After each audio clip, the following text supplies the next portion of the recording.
के साथ वो दिल्ली जा रहे थे। हाँ, महाराज जी के संबंध में एक बात ये कहनी है कि महाराज जी जो हम लोग कहते हैं, ये हमारे यहाँ का एक टेक्निकल नेम है, नाम है, जो हमारी परंपरा से संबंधित है। वैसे तो पहली बार जब हम चित्रकूट गए थे महाराज जी के साथ, तो आम भाषा में महाराज या महाराज जी को लोग कहा करते थे, जितने चित्रकूट वासी बोलते थे, और हमको माता जी कहते थे।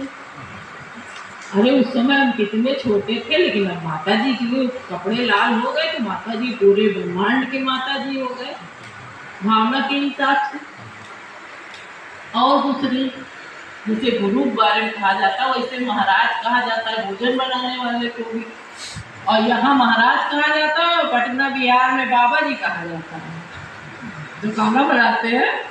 तो अब दोनों जहाँ जहाँ जो बोली है वो तो बोली जाएगी, लेकिन अपनी परंपरा में महाराज जी शब्द, महाराज जैसे ही महाराज जी कहा जाता है उनका चित्र सामने आ जाता है। हमारी परंपरा में कोई महाराज जी नहीं है। महाराज जी हैं, गुरु जी हैं, उदासीन जी हैं, अनुरागी जी हैं, 4 लोग हैं। अभी 5वां हमने डिक्लेयर नहीं किया है, इसलिए जो जहाँ जिसको पुकारा जाता है वही पुकारा जाएगा। और अलग चेहरा अगर उन्होंने बनाए हैं इन लोगों ने, तो महाराज जी कहनावे तो इनको चुल्लू भर पानी में डूब मरना चाहिए।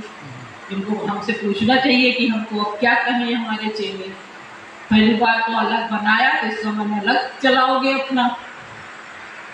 हमने तो यही कहा था कि गुरु पूर्णिमा में अद्वैत भूमिका में जो 3 मंत्र लिखे, उनमें हम ये सब बातें इसलिए कह रहे हैं कि परंपरा आगे खराब ना होने पाए। अद्वैत भूमिका में जो लिखा हुआ है 3 मंत्र, भूमिका मंत्र, वो तब तक कहिए जब तक कि हम एकांतवास से बाहर ना निकल जाए।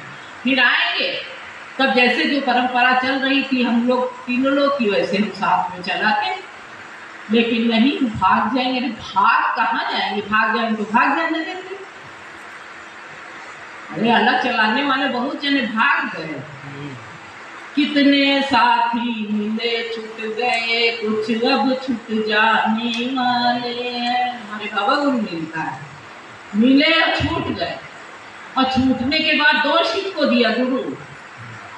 पहले तो महाराज जी को तो इतनी हिम्मत नहीं थी, लाल डंडा लिए रहते थे तो सब हमारे ऊपर थोपते थे कि गुरु जी का भगाएगी। अरे गुरु किसी को न श्राप देता है और न गुरु किसी को भगाता है।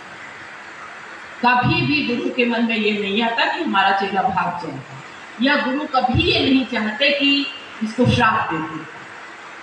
श्राप आशीर्वाद तो हमारे हाथ में है ना, हम अपनी भावना के आधार पर प्राप्त करते हैं। इसलिए ये बातें जनगण कही जा रही, इसका ये मतलब नहीं कि हम किसी के खिलाफ हैं। हमारी परंपरा में जो हमारे हिसाब से चलेगा, हमारे सिद्धांत से चलेगा, वही परंपरा को चला पाए।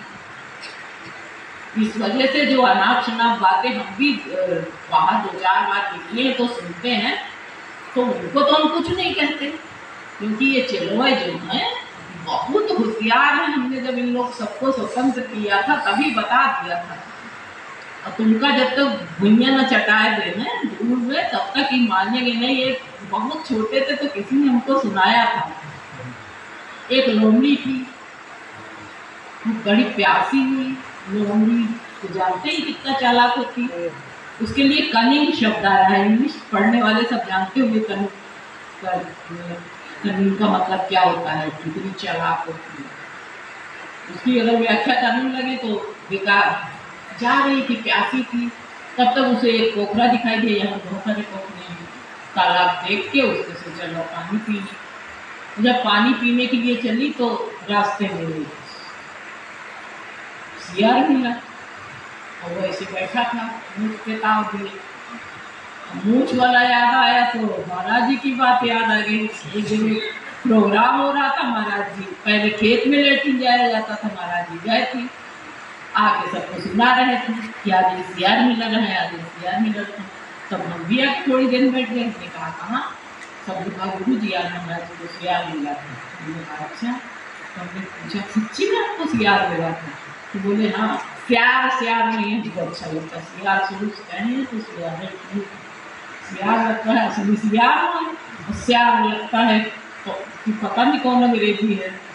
तो महाराज ने कहा मिला था, हमने कहा फिर, तो कहा वो अपनी मान पर से निकला खोखा में से, ऐसे हमका देखी, हमने कहा फिर, कहीं लोगों का देखा, तो हम कहा फिर, तो कहीं मूछ जो अपनी है ऐसे ऐसे की सियारवा, तो हमने कहा फिर, कहीं हम मूछ ऐसे